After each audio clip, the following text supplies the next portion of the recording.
Hey, what's going on, guys? I wanted to make a video about the storage facility. It's been a little while since I made a video about it and really wanted to help you guys maybe make the decision if you haven't, bought a storage facility before.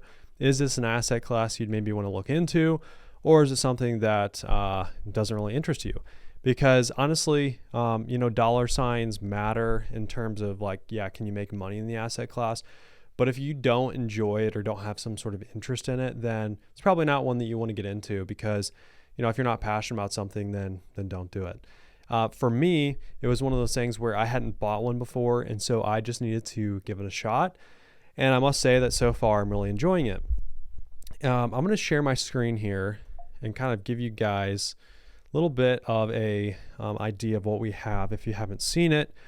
So we have a 142 unit drive up self storage facility, which, literally means you can drive up to it, throw stuff in your car and drive away. So it's not one of those multi-level climate controlled, in a downtown or anything like that. These things are pretty basic. I'll show you the inside of a facility or inside of a unit. You can see very basic, pretty much a metal box. And that brings me to kind of the first pro of, a storage facility. You really don't have a whole lot that can go wrong other than, potentially a loose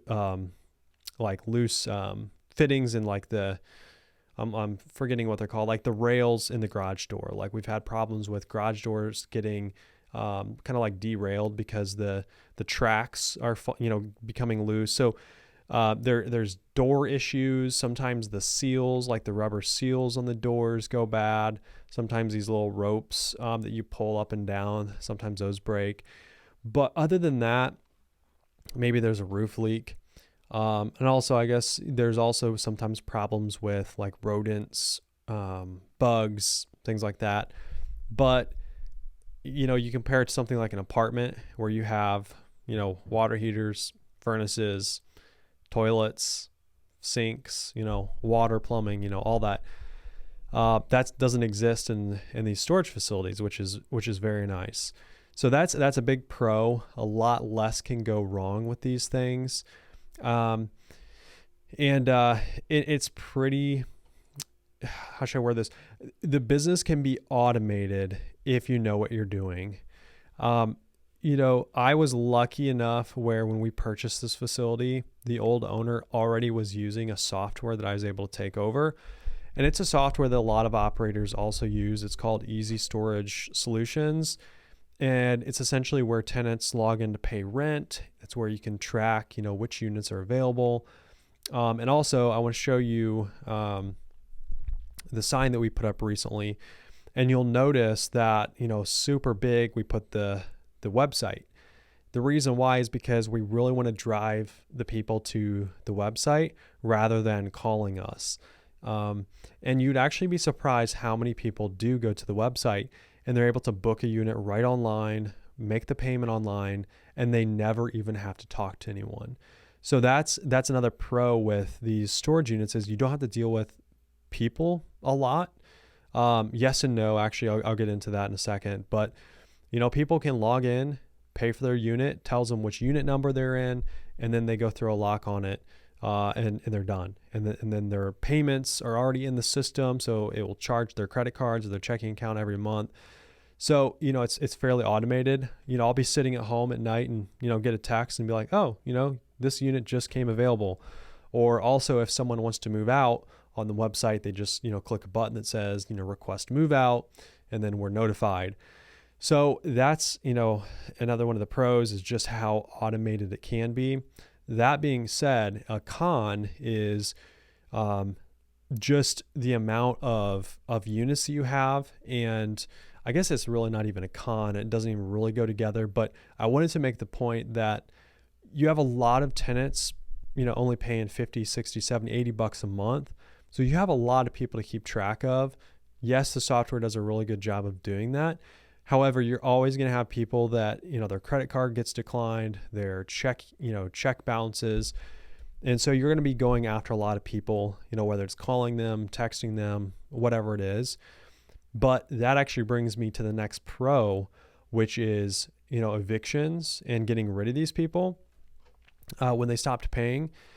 In your traditional apartments, in the mobile home parks, which I focus a lot on, it takes months and months to get people out, especially in mobile home parks when they own the home. And there's just a lot more drama involved, a lot of stuff you don't want to have to deal with. But with the storage units, it's pretty cut and dry. It's pretty non-emotional. It's a simple process, and it works something like this. They have the first 5 days to pay, and on the 6th day, we're able to lock them out of their unit. So we physically take a lock, and we call red locking it. It's literally a red lock, and we put that on their unit so that they're not able to open their door. And then, if they make their payment, we take the lock off and then move on. However, if they don't pay, there's a process where, every state's different. We have to send them 2 different letters, certified mail, with so many days, apart from each other. And then, once we send them the 2 letters saying that they're late, then we tell them, hey, we're going to be auctioning your unit off. And then 7 days before the auction, we got to post that in the newspaper. But it's a fairly simple process, and it only takes, I want to say, like 45 days from start to finish, and then you can have their stuff out. Again, where I said apartments and all that can be months and thousands of dollars, where this, you might be in a few $100, all said and done. And if you guys have watched the TV show, I think it's called like Storage Wars, it's very similar to that, except like, way less drama. But essentially these people, you can post your units for rent like online, and then people bid on them. And then the people show up, cut the lock off, and actually they don't cut the lock off. We cut the lock off, and they're able to access through our lock. And then they pretty much empty the unit out, and they're required, once they purchase the unit, to clean it out. So that solves that problem for us. So it's really a fairly simple process. Yeah, it's annoying that you have to do it, but it's so much better than, evicting someone out of an apartment. And it's also, less emotional. It's like, it's someone's stuff. It's not like you're ruining their life, where, some tenants might fall on hard times, like in their apartment. And the last thing you want to do is, make them leave. But sometimes that's what's, required. And it can be, fairly emotional for your manager or whoever it is that has to deal with that. This photo right here, I just wanted to kind of talk through our process, how we handle different situations. So this was a situation where a tenant stopped paying rent, or actually never paid rent to us. We haven't owned the facility for super long. She'd actually stopped paying the previous owner. We were able to contact her and, more or less made a verbal agreement with her to remove her stuff and just like move on. So we didn't have to go through the auction process. But to clean this unit out, it might be, I think we paid someone like $250 to clean it out. Maybe it was actually $280 now I'm thinking of it. And, he did it in a couple hours, and then you're done. So pretty simple. It's not super complicated. You're not going in and, replacing drywall, replacing flooring, fixing plumbing fixtures. It's pretty simple. And I kind of also want to talk about just the way that we have our management set up. I just want to see if there's any more interesting photos. This was the old owner's sign. We'll stare at this picture while we're talking here. This is just some unit that they actually had forgot to put a lock on it, and we open it up. Anyways, the way that we have things set up right now, we have a manager. Her name's Amber, and she's kind of like my head of operations. She does a lot now for us. And so she's the one that's taking the phone calls, dealing with the tenants. And so she's not on site. She lives like 45 minutes away from the facility. And then we have a guy, Donald, who lives 2 minutes from the facility. And so anytime Amber has a question like, hey, is unit 12, is it vacant? Is it occupied? Maybe someone moved out. We need to check to see if someone was living, left their stuff there. Call up Donald. Hey, Donald, run over, check the unit out. Hey, it's, he calls back, it's good.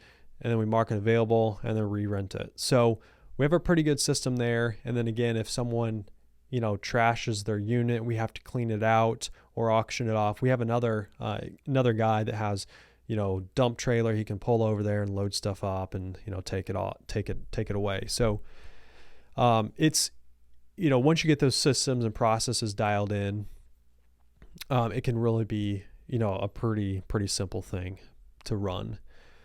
I had a couple more points I wanted to talk about. I'm probably going to forget, some of them, but if you watch one of my previous videos on the facility, you'll remember I said that we're going to be redoing a bunch of the gravel, fixing some drainage issues.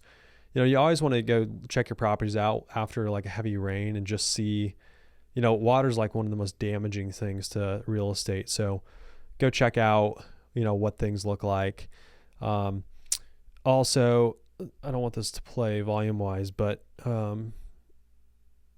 this is just a little video. We actually own this piece of ground all the way over to this mobile home, and then eventually we'll add more units over here, which will be cool. So I can't remember if I touched on this or not, but expenses when it comes to a facility. So like, this is very broad, but apartments, oftentimes your expense ratio is going to be, somewhere around a 50% expense ratio. Again, that's way too broad for me to even really say that.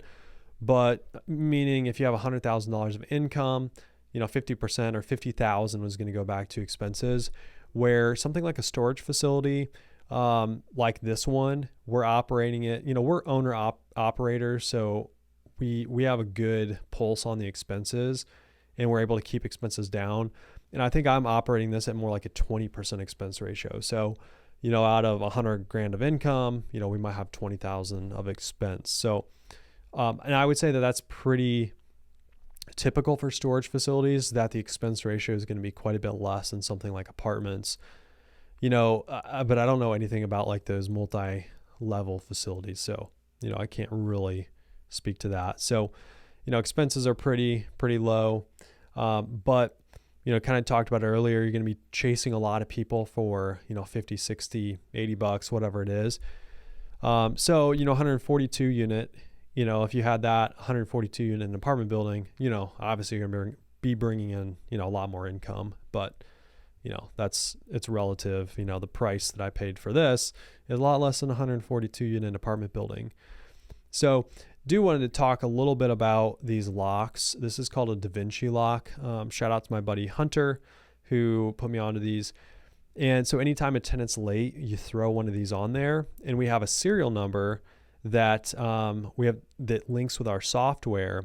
And so, if a tenant pays after we locked them out, we can give them their code. They can unlock the unit, throw it in the Dropbox, and we can track like where our locks are at all times. So that's really good. But overall, I've really enjoyed storage facilities. I think that there's a big opportunity to be buying smaller facilities that are owned by mom and pops who aren't utilizing technology. One of the things I've noticed is, renting units is like, very key. You're going to have move outs every month. And so you need to keep filling units. And something that mom and pops haven't kept up with is like Google advertising, making sure you're getting Google reviews and showing up online. That's very important. So I think that buying, facilities in the Midwest or wherever, you can find a lot of opportunity just by the lack of like, these people don't even have a website. So also rents, are primarily, I would say across like, the whole Midwest are low. And that actually brings up something else in just, how easy it is to add value quickly to your property by increasing the revenue. And again, I know that, landlords, all they do is raise the rents. There are certain situations where it's like, it's vital to, like, you need to, if you don't raise the rent, you can't invest back into the property. And, with apartments and mobile home parks, again, it's like very emotional to do that. Like, I always feel bad when I'm raising rents on, someone's place where they live, but you don't have to feel near as bad about raising, a tenant's, storage facility rent, $10 a month when, if they want, they can just move their stuff out. It's not that big a deal. And also, it's easy to, a $10 increase is a big percentage of that overall rent where, it's harder to get that same percentage increase in something like an apartment building without, getting a lot of pushback. So you can really increase revenues with these facilities, especially when you find, those mom and pop operators who are just like way back behind, where they should be. So overall, really loving it. Hoping to continue to dial in my systems and processes. Again, shout out to my buddy Hunter. He's, like a superstar when it comes to that. So he's helping us, give us, advice with that. So I would say if you're thinking about buying a storage facility, I would totally do it. I wouldn't say the same thing about like a mobile home park, even an apartment building for a lot of people, but storage facilities at this point, I feel like, most people can do it. Should you actually manage it yourself? Probably not. You should probably hire someone, but I don't know. I think that they can be a really great investment. So anyways, guys, just wanted to share kind of my thoughts about the storage facility industry right now. And we're really hoping to be buying more here in the future. And we're looking at some other stuff right now too. So excited for that. But thanks for watching as always, and we'll see you in the next one.